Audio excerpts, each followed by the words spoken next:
Hello everyone! Before we start this week's episode, we just wanted to use our little platform here to encourage you all to participate in the Black Lives Matter movement, and to donate to a charity that resonates with you. You can give to the George Floyd Memorial Fund, the Bail Project, or to the National Black Lives Matter organisation in your country. But if you're donating, it's worth considering the smaller charities doing good work to challenge racism in your area. Yeah, for Australian listeners, we've got the Bridging the Gap Foundation for Indigenous Health and Education, who aim to bridge the gap between Indigenous and non-Indigenous Australians when it comes to health and education. The North Australian Aboriginal Justice Agency, which is a not-for-profit legal service supporting Aboriginal people and their families in the Northern Territory, and the National Aboriginal and Torres Strait Islander Women's Alliance, which is an organisation that's empowering Aboriginal and Torres Strait Islander women in Australia. All very self-explanatory. It's really highlighted or reminded everybody how huge an issue it is here as well, so you can do a lot of good there. And here in the UK, I'd like to highlight the work of Black Minds Matter. They're a UK mental health charity committed to connecting black individuals and families with such needs with professional mental health services. And even more locally to me, there's the Stephen Lawrence Charitable Trust, works with young people from disadvantaged backgrounds, people aged 13 to 30, inspiring them and enabling them to succeed. Thank you very much for listening. Be a good ally, stay safe, and remember, Black Lives Matter. Thanks, guys.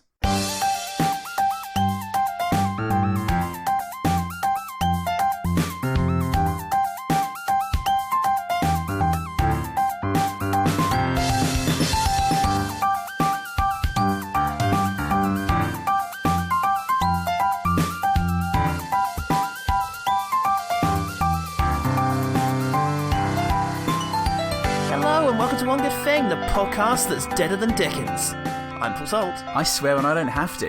Oh, I hate that. Makes me want to kill you. Look. Sods. We are right smack dab and other young people phrases in the middle of Recommendations Month. Hot diggity damn, yes we are. And the latest young person to say, hey, watch this film, dickwads, to us was Matthew Whittaker. Yeah, he's your boss, he's the boss, and I respect that. Just all round nice guy. Yeah. Including in his recs, because, hey, he recommended us this and not Bucky Larson. Bucky Larson 4, Mean Guns. No, this is very generous of him, because he has recommended Mean Guns. The city's most dangerous criminals. You think you scare me? Have been invited to play the world's most dangerous game. To win, you eliminate the competition. Prize is $10 million. Now everyone is a moving target. Get down, Lucy. And the only way to survive... Having a good time, little girl? ...is to play the game. I got one. Play the game and finish it. We have to kill them all! Mean Guns. It's the 1997 action film directed by Albert Pyun. Now, I love Albert Pyun. He makes low-budget, high-concept genre B movies with just past their prime stars. It's limited resources, but it's, it's just like the imagination factory. There's this wonderful sense of just, you'd show up on set and it's like, okay, what have we got? What can we do? Wowzer. Here's a gun. Let's try filming this getting shot a few times. Who's here? Christopher Lambert. It's like the Weatherspoons. Take, saving an old church and then buying loads of nearly gone off beer. Christopher Lambert not having a music license. Yeah. Let's use him. Oh, fuck. It conjures up images of, Roger Corman or Herschel Gordon-Lewis just making a feature out of whatever. And the results are messy and often bad, but very entertaining, I find. He nearly directed Total Recall, interestingly, but didn't. Didn't do that. Crucially didn't, instead making movies like Cyborg with JCVD, Nemesis 1 through 4, and the early... Kickboxer 2? Kickboxer 2. I don't remember if that one had JCVD in it. And he also directed the early bad Captain America movie. Yes, he did. The one that was made for a tenner. It's like Chris Evans, though. It's surprising. Yeah, he plays all the parts in that one. He argued that would be the best way of doing it. I'm glad Marvel helped him see the light. Marvel were a fucking shit show in the early 90s, guys. Seriously. But in 1997, Pyun made Mean Guns with Ice-T and Christopher Lambert. Christopher Lambert.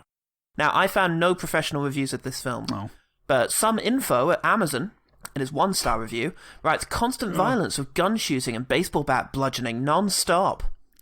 Not even the whispered mumblings of the stars could save this film. Not even. I suppose it had to fall into some category. It gives the action movie category a bad name. It's so bad it couldn't even be classified a comedy. A mystery? By the end of the movie, it didn't really matter what the movie was about. My vote, a waste of time. He's touching on numerous sayings there, isn't he? I feel it's do you know what? It's not even so bad that it's not bad. I think it's that. Yeah. It's on the tip of my tongue. Some info has clearly just overheard conversations. English is a second language. He skipped the grammar, the vocabulary. He just went straight to idioms. He's mastered 3 of them, and he's had a go at the rest. Now, 3 to a man. We've got some fun two-men, including actors in common with Pearl Harbor, Vampire's Kiss, and The Last Witch Hunter. Ooh. But no 3-man. Bit of a milestone, though. The 3-man database went over the 100,000 entries mark. Oh, Christ. I know, 100,000 characters, that is. So multiple roles. There are several actors. I think it's something like... It's still over 900,000 actors, because we don't have that many 3-men. Christ.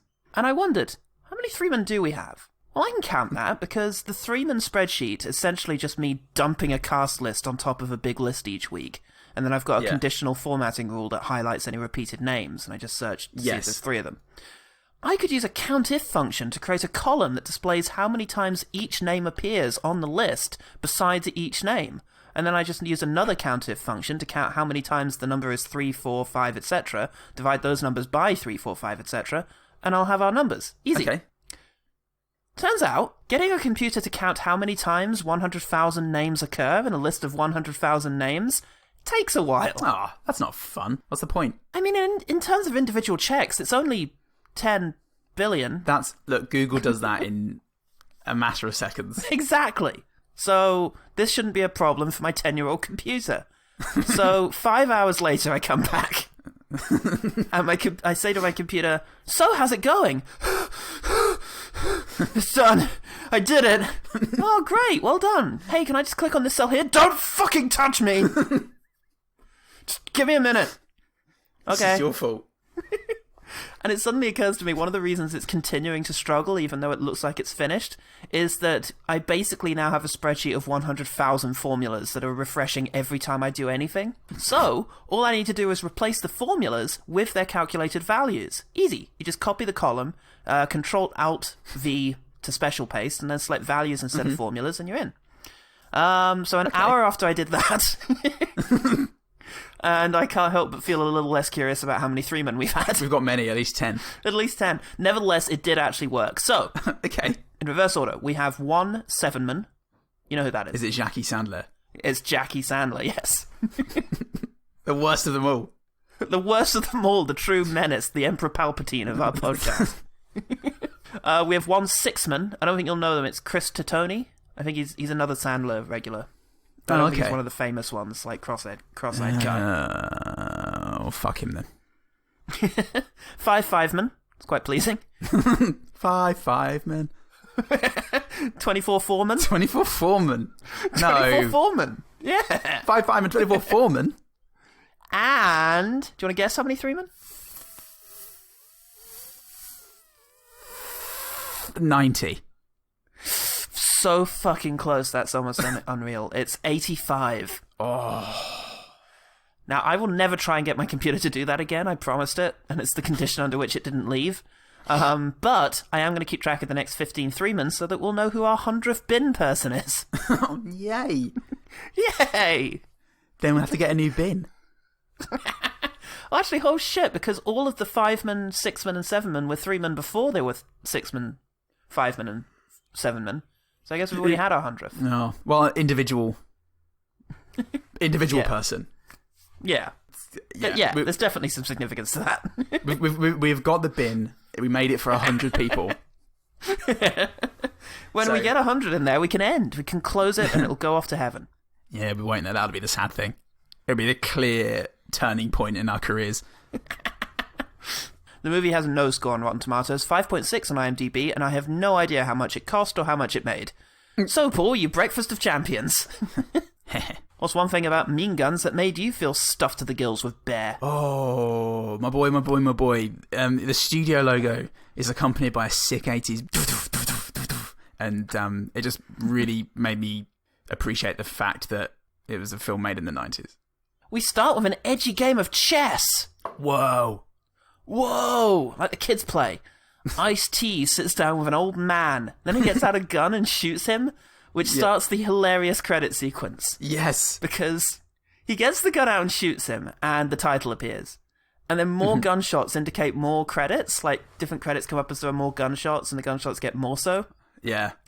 But it really implies that Ice-T is just continuing to shoot this one guy with increasingly larger guns. And I do understand redemption.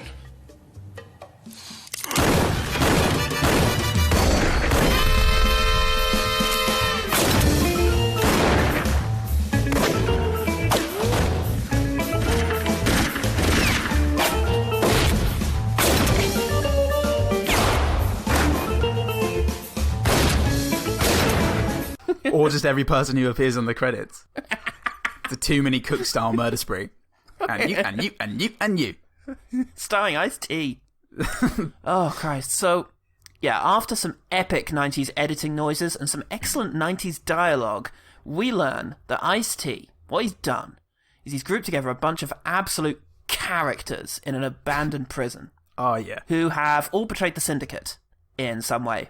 So now they've got to have a battle royale until there's only 3 left, or they all die. Yeah. Yeah, but also, the winner gets millions of dollars, which seems unnecessary. I mean, you're going to kill us if we don't get down to 3. So, it's pretty good incentive. And Ice-T kills 2 of them whilst explaining this. Yeah, because he just after doing that, he says, now you're all almost professionals. So he did have to kill the Hells Angel and Keanu Reeves. The 2 people who, when he goes, you got any questions? Are just like, yeah, your butt. Does anyone else have any questions? Me? Anyone else? And someone else goes to put their hands up and someone else like pushes it back down again. Well, the big Englishman has a very sensible question, and Christopher Lambert asks where he can get the music because he loves because he Spanish likes dancing music. Any other questions? Yes. Where can I get this CD? You like Parada? Yes. Makes you want to dance. And he doesn't get shot for that.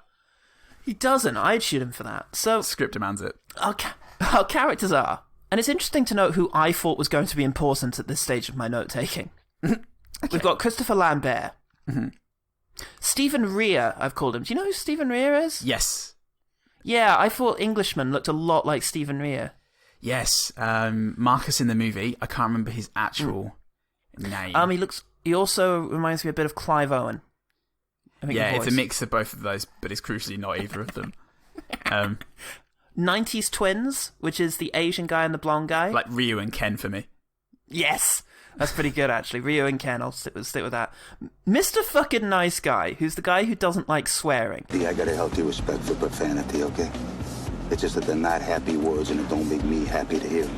Use something over and over and over again, it ceases to have any meaning. Hell, hell, hell, hell, hell, hell, you know what I mean? So what do you care if I use it if it doesn't mean anything? Look, all I'm saying is maybe you use them a little less, they mean a little more. He doesn't like swearing. Yes. Paul, what happens to him? Because I don't notice him again. I'm pretty sure D shoots him.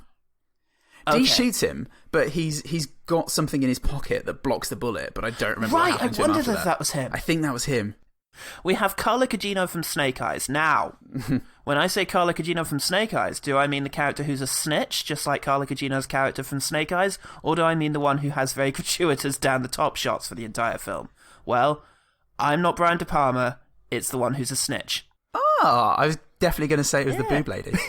Well, we also have Boob Lady, who I'll call by her actual name, Barbie, because that fits quite well. Oh, yeah, true.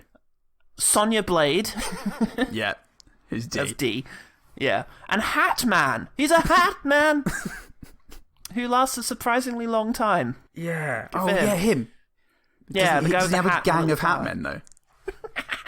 Yes, he does. He has his little Batman-style gang of hat men. Like the Warriors. Oh, fuck. So, what follows is about 15 minutes of them killing nameless, faceless goons. Red shirts, yeah. Or blue shirts, whichever one. I've never seen Starstruck. All the shirts. Yeah, we find out what happens if you don't hire a firearms advisor for your film. People tend to shoot guns as if they were, like, trying to get something off the end of their finger. Ice-T especially has a way with his guns where he's as if he's got to give the bullet a little leg up on its way. On you go, little agent of death. Fling it out the barrel. Or he's going to spin it, Wanted style. I would absolutely adore it if every shot that he made just missed grossly, like off the mark. He was just the worst. Just never shot a gun. Oh, fuck. Never. First time. He's very excited. Englishman Marcus, he gets many shots throughout the movie of just standing completely still and lazily firing a shotgun. And he's the best warrior of them all. He's the greatest soldier. Well, some allegiances form is the next interesting thing that happens. Yes. Barbie pairs up with Ken and Ryu, who are doing a lot of the killing. They're doing most of it. And a lot of the jokes, Paul. Oh, that's so jokey. The comedic relief. You can tell.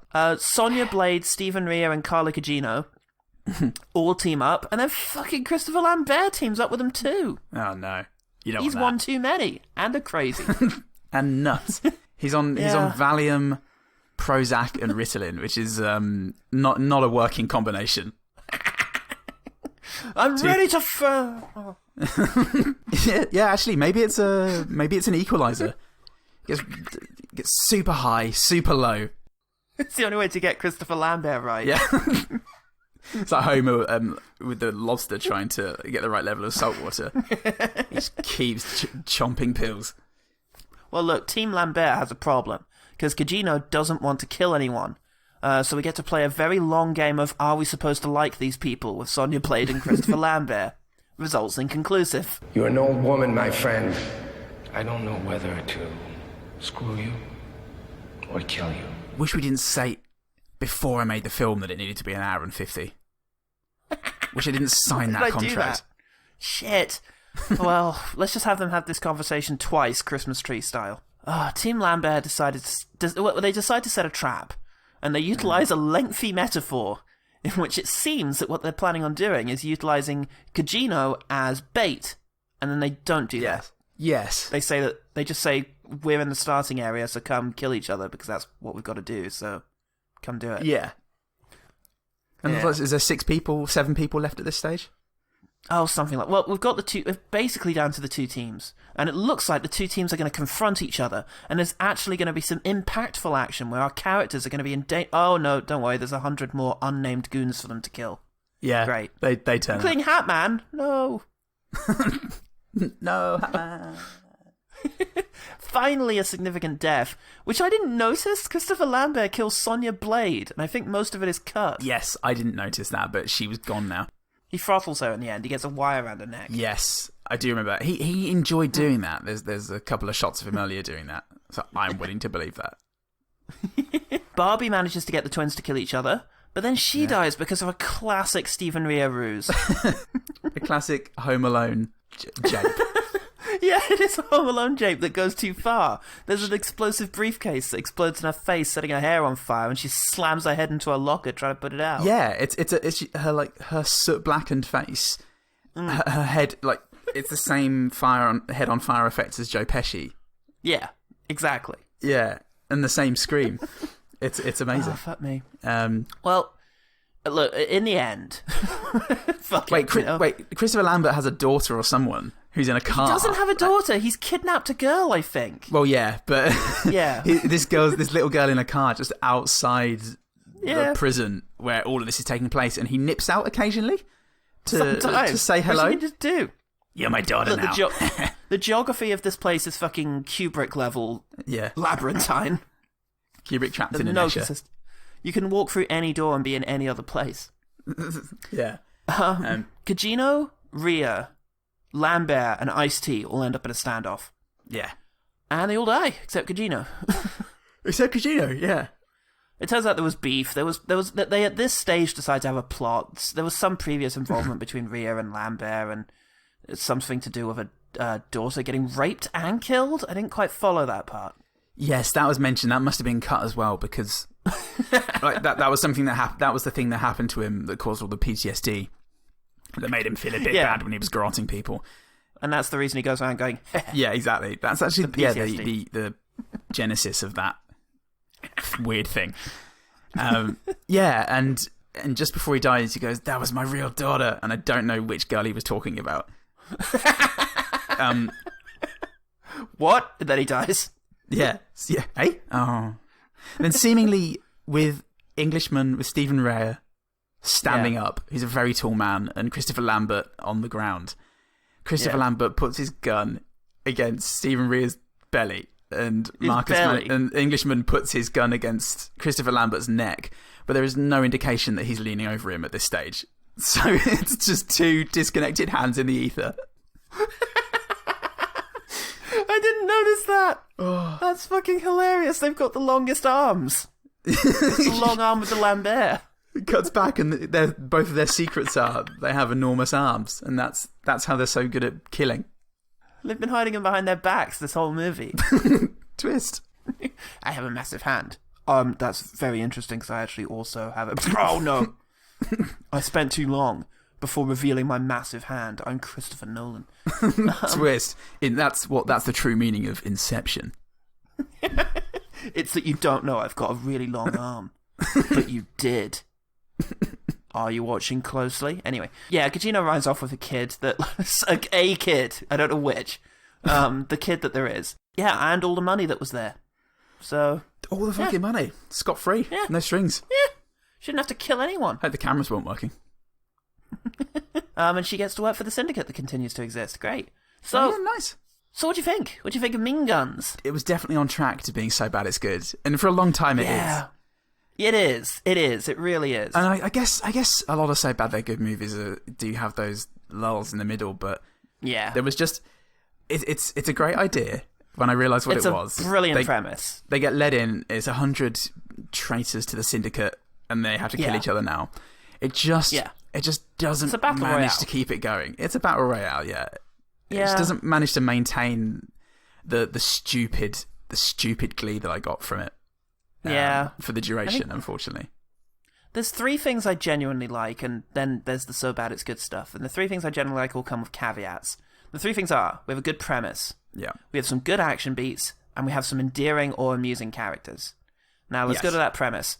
Good premise, but we don't have a strong script, because the action is not furthering the story. It's a Battle Royale story, so have a look at Battle Royale. Any version of that story, the book, manga, film, you know, they all have the same strength, which is that every conflict kills someone important, changes our characters' plans, or just generally makes things more difficult for everyone. Every action sequence does that.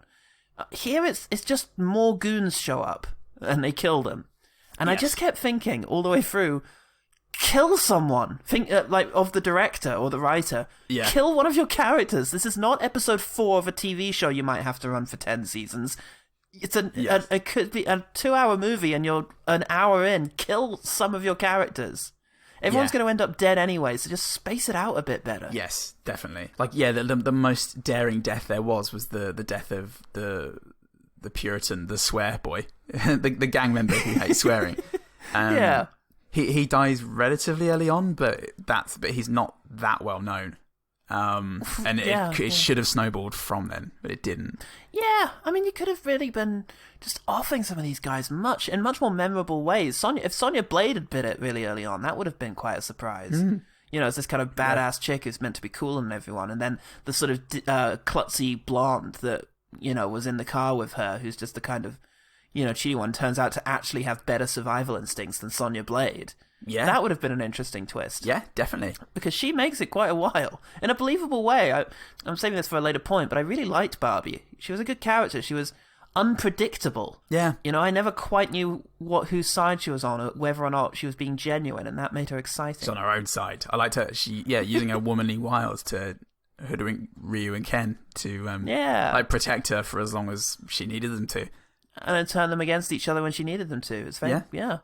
There's a character in Battle Royale who does that. She didn't make the movie, but in the manga there's a very sexy, kind of manipulative girl who's really fucked up. I can't remember her name now, but she's like one of 2 antagonists along with the scary guy, Kiriyama. God, I really like that. I really like that Battle Royale. I need to read that manga again. I remember fucking just being hooked on it. I remember I read pretty much the whole thing in a day. Yeah, it's so good. I couldn't stop. Yeah, fuck. It's just not translated into Mean Guns really. No.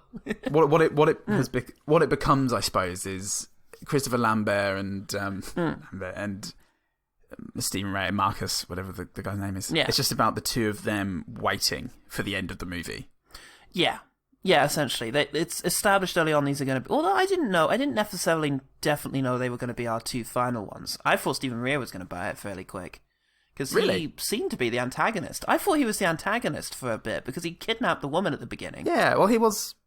Yeah. I mean, he's the antagonist, really. He survives the whole... Yeah, he seemed a bit lame early on. I quite like him as a character now, but early on he just seemed a bit nerdy. I really liked his delivery. Yeah. Let me ask you a question. There's a man who's killed 26 people, some innocent, some not. And if when you ask why he did what he did, he's got reasons, he can tell you, will that make it all right?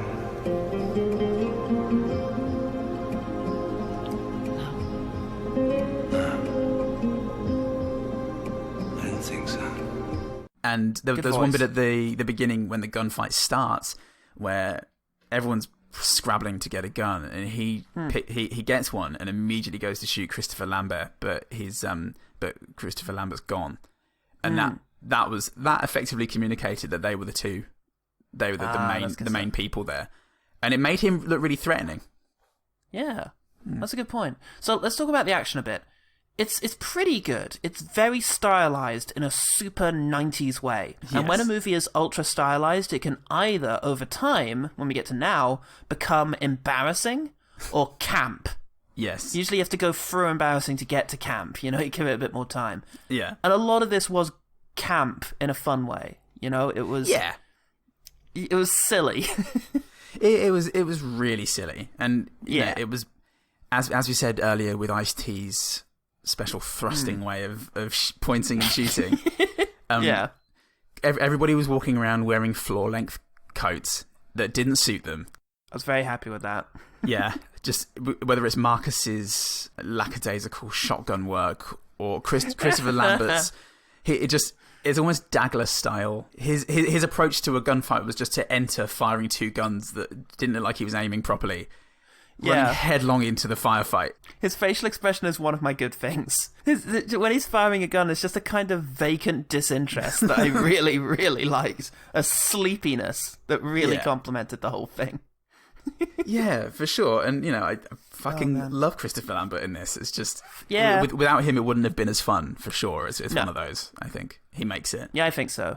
I mean, the characters were all very similar. It was largely one note, too cool for school. Yeah. The big joke is that they're disinterested in the people they're killing and not that scared about the horrible situation, which was fine, and some of them did it better than others. Do you know what, though? The thing with the action is, all of this makes me appreciate how effortless John Woo makes it look. Because you see John Woo movies in the 90s and you just think, oh, we figured out action then. This is clearly the best way to do gunfights. How come we're not doing nothing but that ever since? But it's actually really hard. That pacing and sense of mayhem, but clarity in mayhem, that was hard. Not even John Woo's managing it much these days. Yeah. I don't know what the key is then, because it's not just something like a platitude, like passion or love for the craft or anything. It's you've got to get that balance between sincerity and... I think part of it is budget. In a John Woo movie, someone fires a gun, something explodes. Whether it's a massive squib in somebody's chest or a nearby box or just a piece of nothing, suddenly the air is full of rubble and bits and mess. Yes. And that takes effort. Because you need to clean that shit up and reset it in between takes. So if you're a budget filmmaker and you got to get certain amounts of stuff filmed in a day, you're probably not going to go for that much mayhem. Very true. We were watching. We've been rewatching Game of Thrones since our pitch. In this one episode, we've now met Bronn, and he takes out a few of the Hill tribe. And there's one bit where it doesn't look particularly good. He raises his sword and sort of puts it against someone's neck, and then moves them along the sword. And it doesn't look like either of them have practiced the move very much, so it looks kind of crap. But then the next shot is him whisking this guy across his blade, and he spins around and turns the camera, and his neck just bursts and blood sprays everywhere. And that was so fucking cool that it doesn't matter that the lead up to it looked a bit lame. Yeah. So that impact is really important. The same as you shouldn't cut away from every punch, because without that that meaty impact, you're left wanting. I think good action is messy. You figure like the lobby sequence in The Matrix and all the rubble flying about. I think just good, exciting action sequences are messy, and messy is expensive in a film. So, but no, here you've got Christopher Lambert running in with his coat, firing, and you don't even really see the blast of the guns. The guns are just moving as he fires. If this had been made a little bit later, I'd accuse it of using plugins, because I sometimes got the impression the guns weren't actually firing and they were just kind of doing that, and then things were being added in post. But I don't know how easy that was back then. I know probably Robert Rodriguez was already doing it because he was an early adopter of that kind of thing. Right. Yeah. Yeah, it's... Why do it for real when you could not? Yeah. Exactly. You have an emotional reaction from the audience. So, to sum up on Mean Guns, it was good fun. I really liked the premise. I was very happy for a good half hour of the initial run. Could have been greater. It could have been like really genuinely good if more diverse set of characters, a bit more daring with them in terms of who you are from when, action that actually moves the plot forwards. You can also think about Free Fire as well, which is a situation where you've got a small number of characters and they don't die, throughout. They die mostly in the third act, but every action is still causing the conflict to change. Yeah, it's for moving sure. people around the board. It's forcing everybody to be on the floor now. It's moving into an office building. It's introducing a new element. It's constant struggle for power. Struggle, you might say. Yeah, with people gaining upper hands. It has a status quo that it kicks into about 15 minutes in, and then you're pretty much in it until half an hour from the end. Yeah, they effectively just agree to work together, and then they're the only main people in the entire movie. It's very well intentionally silly, and I enjoyed it for the most part. It was like a holiday from our usual shit. And exactly. That was great. It was so nice to just watch some 90s action, because I've always got time for that. And there's some really great stuff in here, so let's quickfire. Yeah, it's a bit of a long list, actually. Me too. I'll start. Moody Ice-T in the opening. Yes. Lit up face, fucking cool voice. Ice-T's got a great voice. I don't know if I knew this before, but fuck me, he's got a voice. Here I sit alone and wait, surrounded by broken tablets and new tablets half covered with writing. When will my hour come? The hour of my going down and going under, for I want to go among men once more. It's got a very poetic delivery as well in this opening scene. Yeah. Yeah, got me in the mood. That's a good, strong opening. Nice. When this guy Jerry at the beginning, might be a private dick who grabs Carla Cugino on the subway platform. Like, it's almost got a bit of a slapstick spoof feel to it. He grabs her and he's sort of confiding something in her, and I couldn't tell whether he was capturing her or just confiding in her. He grabs her, holds her very close, and they walk. And as they walk, he's sort of filling her in out of the side of his mouth, and it felt like a Peter Sellers bit of physical comedy. And I have no idea if that was intentional, but I did enjoy it very much. Excellent. I was concentrating on how awkward the walk was. Yes, because usually when you have a moment like that, the person pulls on them and then suddenly the two are walking. But no, she didn't want to be walking with him, and she kept that up for a long while into the walk. Yeah. Yeah, very interesting bit of physical. It was. Physical wonder there. In the scene where a lot of our main characters are in a car together, Barbie is in the back with... I can't remember who's in the back seat. One of the guys is to her right, and Sonya Blade is to her left. And she's jostling. She's jostling with the guy, and she ends up getting pushed into Sonya Blade. Yeah. And Sonya Blade looking really pissed off, and I think, okay, she's going to say something here. Just says, "Are we there yet?" In a really shitty way, which made me laugh. And then shortly afterwards, she has a proper altercation with Barbie, where she just says, "Hey, my space," and then grabs her face, "Your space," and pushes her back. Which I thought was cool. I was like, it's like living with Paul. Look how cheeky Christopher Lambert is, pointing his gun finger at the gang members and wearing that awful floor-length leather coat that looks like a dressing gown when he enters the room.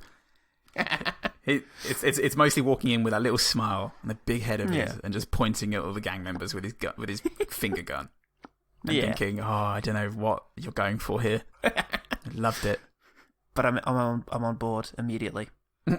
When non-swearing man is trying to explain his rationale for not liking swear words, he just says they're not happy words. And I just really like that as an explanation for why he doesn't like swearing. They're not happy words. I don't want to hear them. And also his rationale of, if you use swear words too much, they lose their meaning. Which I agree with. Yeah. But we should have noticed him die. He should have been shot and then just been like, fuck, and then fallen over or something. Fucking cut, and then just blasted away. You bitch. Farts, he says. Happy words, John. I do like the conceit of beginning this whole shoot 'em up by throwing down this sack full of guns. Yeah. With no ammo in. That moment was great. The concept of it, yes, but also the actual doing of it. It really got me quite tense when they've got this big thing of guns, and you know that's what they're doing, and you can see everyone anticipating, and they start to pour them. It was really well edited, I found. Yeah, and they pick them up, and none of them have ammo in, and everyone's madly clicking weapons. Which takes them a while to notice. But they're all just going... One guy is like Clint Eastwood style, smacking the... Yep, yeah. Is it the pin, or... Patting the pony. That's the hammer. Smacking the hammer, sorry. That's it. And trying to fire, but it's just nothing in any of the guns. Pat and skip. And then, it's tense. You're thinking, what's gonna happen when the ammo drops? If that was me, I would have ran and gone, I'll just make do with a spatula. I find someone else. I'll wait for someone to get me and then take his gun. I'll hide, and then someone can kill me later. Yeah. We've all played Fortnite. We know exactly how it goes. Just get the fuck out of there and find somewhere quiet to get your head. And then you can, just die later. Yeah. Okay, this is a gag that got a bit spoiled for me. They're in the elevator, and music starts playing. Like, it kicks in after a beat. It's not playing already, it kicks in after a bit. Everyone just kind of looks at each other uncomfortably, and that made me laugh. Then the twins, Luigi and Mario, what are they called? Ken and Ryu. Yeah. They started dancing, and that kind of spoiled it a bit for me. It was a bit much. Really spoiled it for me. That actually set me against them for a long time. That made me think, I'm going to dislike you two. And that did continue into some of their dialogue, because the whole gag was that they're casually counting how many people they killed in the middle of, the battlefield, and it's just like, I get it. Staircase guy, 7. This guy, 8. Is that all? Yep. No. Yeah. No, there was 3 in the warehouse. Blackie, bad hair guy, big guy, staircase guy, this guy, and Scream Bingo 9. But the guy playing Ken was Tommy in Friday the 13th Part 6. Holy shit, that's great! I didn't know that. Yeah. Yes. Fuck, I love Tommy. And I love Tommy in Part 6. He's the best. He's one of the funniest things in that. His relationship with the girl is so good. Fucking great. Made me happy. Fantastic. Yeah, that's brilliant, man. Good shout. Good spot. Yeah. Look how much I peaked my audio during that excitement. 5 stars. Look forward to that, listeners. There was a lot of weird cutting with the combat, but occasionally when Lambert had a baseball bat, there was a few contact shots that were satisfying, and that sort of dung of someone being twatted around the noggin with a baseball bat that looked good. Yeah, the first time he fights a guy who is also holding a baseball bat, and they do like a sword fight with the bats. It's very Highlander, and that was a good little exchange in one shot. It was quite decent. It was a little slow, and then there was a cut before it where I thought, oh no, they're going to cut on every impact here. Oh, not that one. And it was like a 1-2. It was like a feint of, thought I was going to cut on everyone, but I saved the worst one for last. Take that. He's a hat man.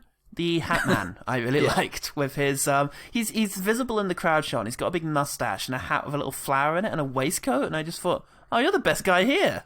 What's your deal? Should have been shot at the beginning for asking a stupid question. There was one scene where this guy, I'm just going to assume he's Australian because he had a mullet and a mustache, and he's being chased by Wingus and Dingus, Ryu and Ken. And it's as if a Jackie Chan movie was poorly choreographed, because it's in this weird setting. It's in a kitchen or something, or in like like a processing facility within this prison, and he's on a chair and he's spinning around and he's throwing something at people. And if that was a talented martial artist, then that could have been a really exciting scene. But it still felt like they were trying to make use of the environment, and that I appreciated that. That's good. They could have done with obviously have a rapper because you want a good action movie. You need that. But then also Jet Li was pretty big at that time, right? Jet Li was not only big, but he was in the States. He was doing like Romeo Must Die, and I think The One. This is late 90s, early noughties stuff that he was doing. Yeah, this is effectively Romeo Must Die anyway. Yeah. Just splice some shots in. Okay, my next one, Sonya Blade looks cool. Yes, what was the character name? D, yeah, she looked great with her head-to-toe levers and fucking cool stuff. I don't call the character Sonya Blade for nothing. She looked like Sonya Blade from the 95 movie, played by that excellent chick with the eyebrows and the permanent fuck-off vibes that she also brought to Billy Madison when she played the love interest. Yeah, she was cool. And she also reminded me of Sonya Blade from the second one, so she's got both of those things going on. She's a meld of blades. A meld of blades was Imelda Blades was a character cut from Game of Thrones. I liked how in the beginning Ice-T's character doesn't just disappear. He spends a while getting his hands dirty, killing fools. Not just not just Keanu Reeves in the Hell's Angel, but he kills a guy who's just in some arbitrary location in the prison. Yeah. And I think he gives him a weapon and he's like, yeah, you think you're bad? And this guy's clearly a trained martial artist because he does a very good kick. And Ice-T just sort of slaps him. Yeah, that disarm was great because he slaps into the ground and the bat just goes flying. Yeah, there he goes. He's a businessman. Yeah, he's a fucking businessman. Front room business deals. Batroom business bat. Yeah, I love the line. Even when you were good, you were shit. It's very 10-year-old. You think you're good, but you're shit. Actually. But even when you were good, you were shit. It's just so obtuse and unwieldy. I like it a lot. I remember when I was a kid, I had a friend who was a bit of a dick, and you were mates, but not really. Very pleasant. And I remember going and telling my dad, because we used to argue all the time, and I was like, oh yeah, he said to me that on my best day, he's better than me on his worst day. And my dad went, he'd never say something like that. You clearly made it up. I mean, yeah, but he's still a prick. Dad. Well, that's quite something. Anyway, someone turns up to Ice-T when he's sitting by his chessboard again. Which is clearly just a back room in this prison. And he's like, I want answers. And it cuts to Ice-T and he's going, no answers, or something like that. And he says it again, and it cuts back to Ice-T, who's just sitting there with his hand brushing his lips. Yeah. As in just the most nonplussed, nonchalant way possible. And it's just such a cool image. Yeah. This guy being like, I know you want answers, and I'm not going to give you any, mate. I'm not going to give you any. Just looking supremely bored. It's very cool. Excellent. I liked the Goldilocks metaphor. Goldilocks is tasty to us, so Goldilocks is tasty to other bears, and what we really like to eat is other bears. So why don't we use Goldilocks as a trap for the other bears? And all the bears nodded their heads, and they said that it was good, and so they did. And Goldilocks was a very good trap for the other bears. And the three bears went back to their nice homes at night, simply stuffed to the gills with bear. The fact that in no way translates to what they do next, is nothing, but it was good fun. I believe it's intentional. Fuck, there's an amazing scene where Christopher Lambert shotguns several guys in quick succession. With the camera's facing him. Yeah, it's occasionally cutting to the goon getting off, but the way it's filmed looks like they put him on a merry-go-round, because the shot spins so quickly round, it triggered my motion sickness and gave me a headache for about 20 minutes. It's the beginning of, what do you call it, bullet time. Yeah. The prototype. But without any bullet time whatsoever. It's just regular the speed. camera spinning around with him while he shoots, and occasionally cutting back to people going, ugh! It's so good. That was my highlight. That's when I thought, are we about to watch a total gem? Half that. Half that. Speaking of which, when Christopher Lambert does one of his signature, and one of them it comes right after, he says, I'm lost. Of course you are. You're stupid. Which is great. I enjoyed a lot of his delivery. There's another one I can't. I wish I could. Oh, that's it. 5. Logic prevails. Come on. We're settled, partner. Put it up. Delivery on that line was amazing. Just such a, yeah. He's like, 4 is good. 4 is good because it's like 3, but 1 more. Another line of his in the same scene. He's suggested like seeing what the sound is of a bullet going through Dee's thick skull. And as the standoff continues, with his lips right next to her ear, he just goes, rattle, rattle.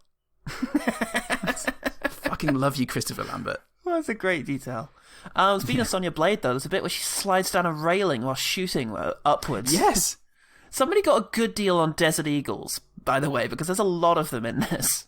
There's a lot of Desert Eagles in this. And, yeah, she slides down a railing, firing 2 of them backwards, and it's pretty fucking cool. But, she slides backwards down a banister. Yeah. Which leads me to suggest that she, with the friction created by her leather pants and her powerful thighs, she's managing to slow the descent and not fall backwards. Yeah. But the core strength that would involve Paul is scary. Admirable. That's very impressive. I'm fully willing to believe it. Fuck yeah. Marcus warns Christopher Lambert to drop the gun when he's got Dee in the standoff. And from behind Dee's head, his huge smiling face just appears. And it is incredible, Paul. If this film was known by anybody, there'd be a gif of it. Because it's just Christopher Lambert going, hello. And it's why you get him in your movie. Fuck yeah. You get him for that effect. The hello effect. Barbie's grisly death really was quite affecting, because again, she was my favourite character. I really liked her and I thought she was really interesting. But yeah, her horrible death, which results in her vaguely comic corpse just sort of hanging from the hole in which she shoved her head, was affecting. I liked it for different reasons. I find it very, very funny. It was quite amusing. Because when she goes off screen and the briefcase explodes, this is denoted with a tiny puff of smoke. Yeah. that comes in from screen right. Yeah. Like a crap magic trick. Yeah. And everything that follows is just excellent. Yeah, Marcus's accent and voice and delivery. It's a very, very calm English. I'm going to shoot all of you in the face now. It's going to be fine. For me. And yeah, mostly for me, Englishman. Yeah. I liked him and his look. Not particularly his floor-length coat that they insisted everybody wearing. I used to wear exclusively coats like that. I used to fucking love them. I know. And that's cool. Nell really enjoyed it as well. For me, one of them should have worn a jacket, you can't all wear a long coat. Yes, you can. It was the 90s. Because if everyone's wearing a long coat, then it's just, hey, that's the new normal. Me and my goth friends made a Matrix knockoff with a home video camera. If everybody wears a long coat, then it's very much like nobody wearing a long coat. Yeah, exactly. It's if everybody wears a long coat, then it begins to lose all meaning. Yeah. When there's one scene where Ice-T goes outside and speaks to the little girl. Yeah. And she says, "You can't get them all." But what if I'm really, really good? That was fucking cool. That was great. I enjoyed that this film was just an actor's workshop in being menacing to a small girl. It's your turn now, Mr. T. Great. Mr. T. Don't call me that. I pity the fool that misses me up with that other guy. Should have thought about my rap name better. Call me Mr. Ice. Actually, that's Dr. pretty T. fucking good. Mr. Ice is my father's name.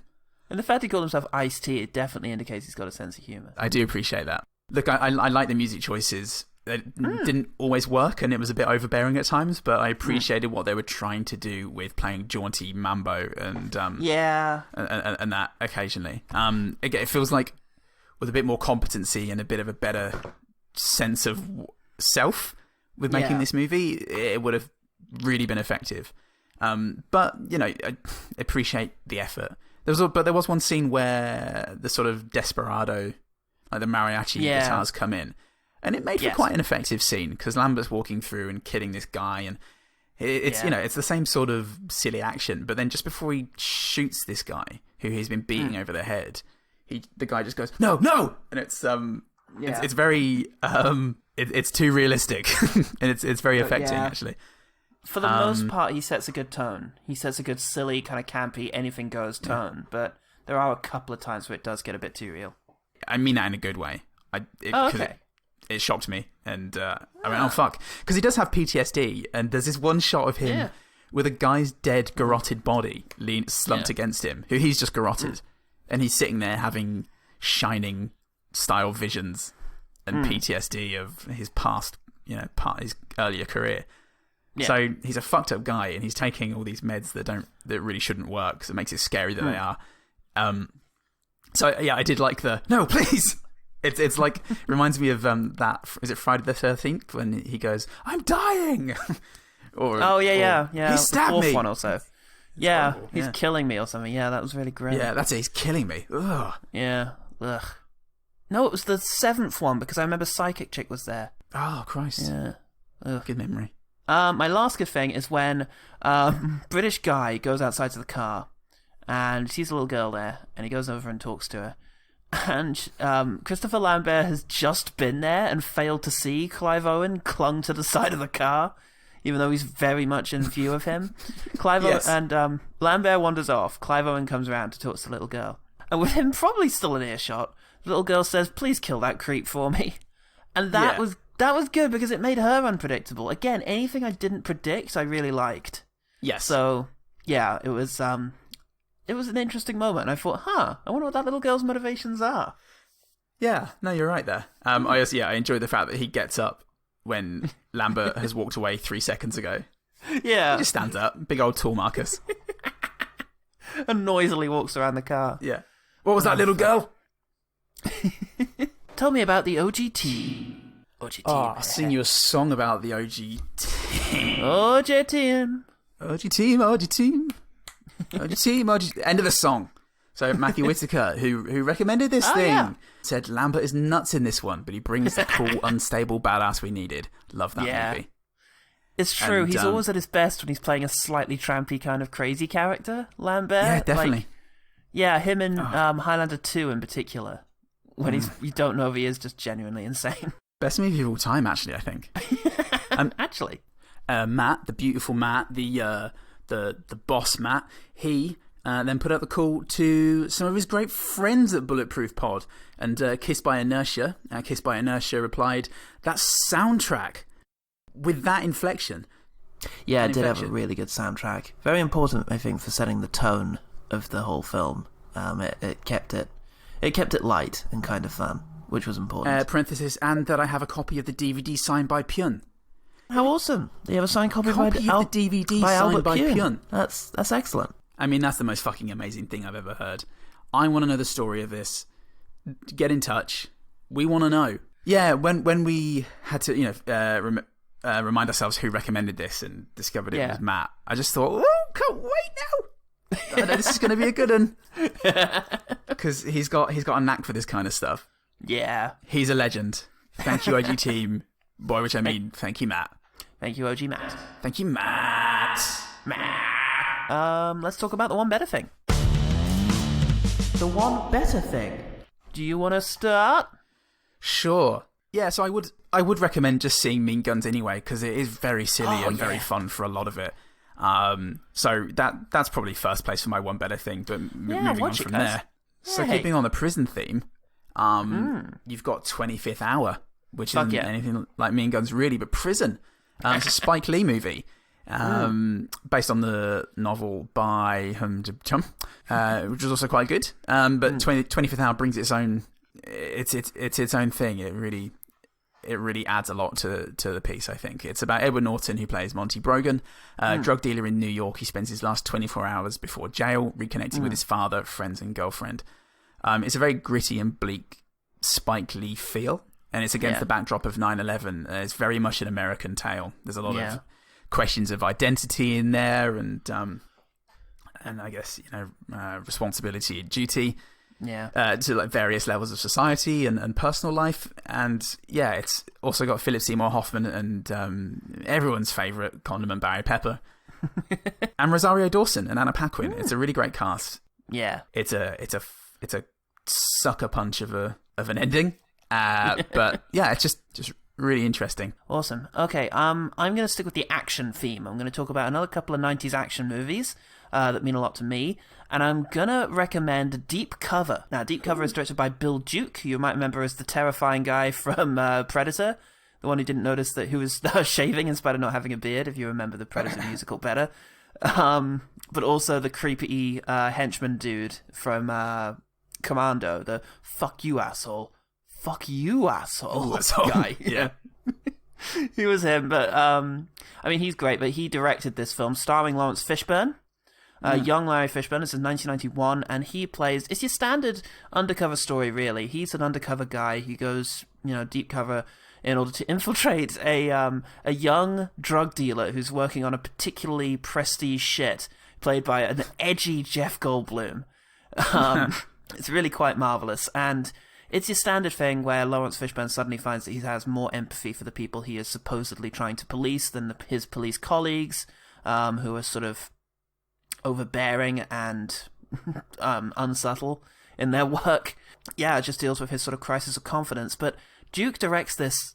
It's been described as like a modern noir, which I think is very fitting because it's one of those movies, and in particular, these came from the late 80s and early 90s for me, where even though these characters are going through absolute personal hell, reflecting on real inner turmoil and a crisis of identity and, all the rest of it, you just think, you're so fucking cool, though. Your shit is so cool. You're driving that awesome car through this night, on a cool summer night in LA, and you're just fucking rock. I wish I had your life, even though it's awful.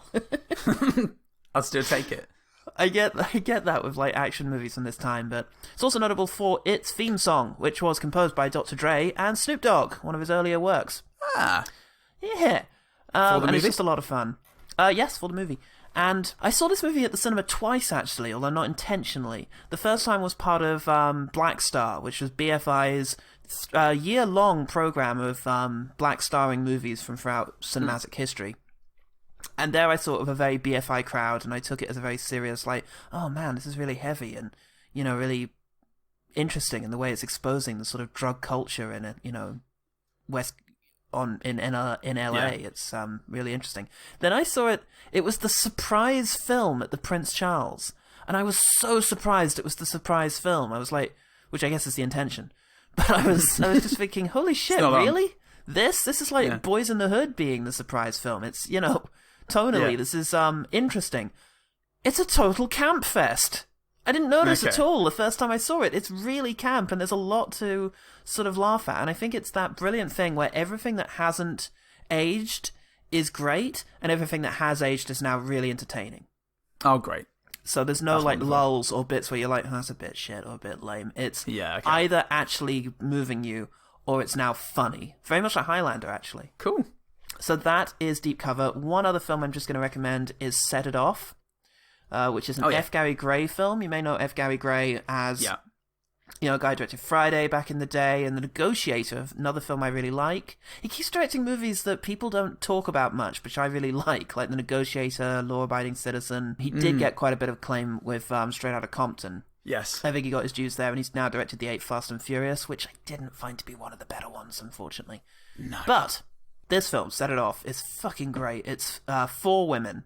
It's Jada Pinkett, Queen Latifah, Vivica A. Fox, and Kimberly Ellis. And they are working a shit job. They're constantly being kept down by people around them, by loan sharks, by shitty bosses, and just a whole bunch of people who underestimate them and constantly, just make life difficult. And then Jade Plinkett's son is killed by the police during a complete fuck-up operation where they're trying to get a bank robber friend of his.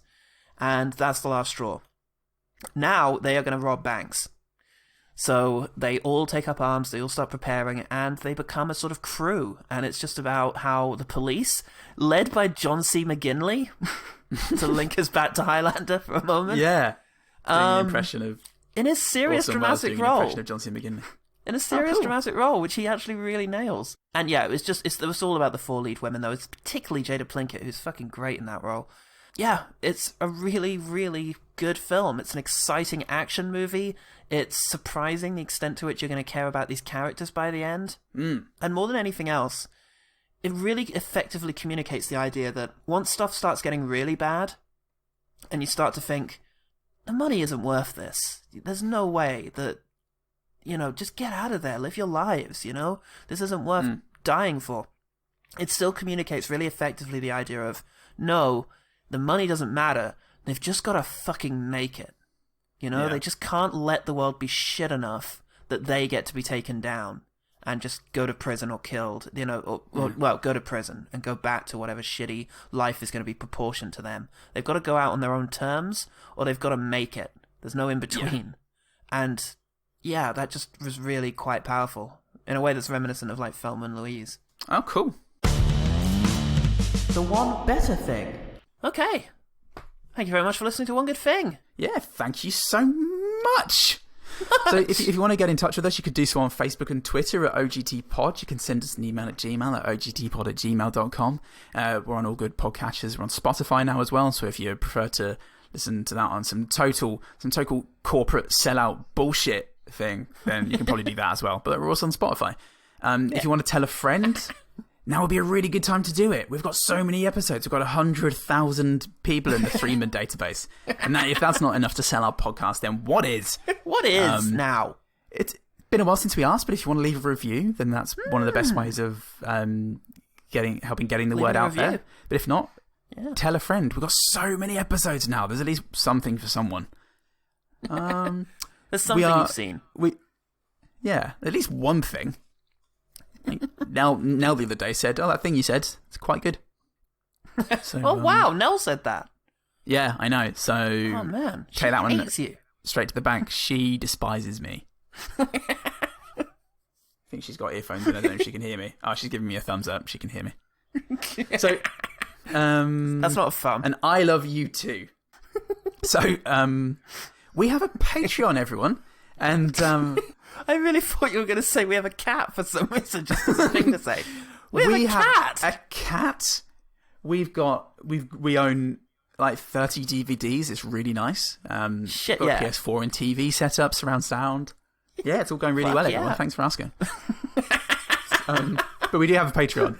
And this week, Paul's Pitch Game of Thrones Part 2 came out, where I pitched my fix to the Game of Thrones series. So the full thing is out there now. It's as long as Game of Thrones.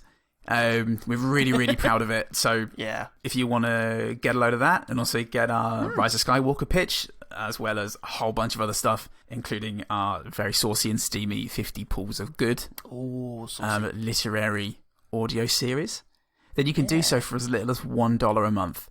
On top of that, you keep the lights on at OGT Towers and you give us that warm fuzzy feeling inside and the opportunity to keep making just new and varied stuff all the time. So just keep us up to our bellies in cats. To our bellies in cats. So a little bit more. I was on Baby Beard's Roltercasts the other week talking about my soundtrack work for the first 2 seasons of Roltercast. There is a teaser for what's coming next season, and I'll be doing the soundtrack for that as well, and it's coming along very, very nicely. And if you do want to check out any of my soundtracks for Autocast to date, you can do so on SoundCloud at soundcloud.com/lovetraitor. Fantastic. And also, if you go to Screen Mayhem, you'll find some of my stuff, including The Scottish Film, a podcast I do with Katie Maiden, where we review Macbeth adaptations. So go check that out. I like it. You will too. You will actually as well. I'm Paul Banquer. I'm the porter at the feast. I'm Poltergeist. And remember, the one good thing about Mean Guns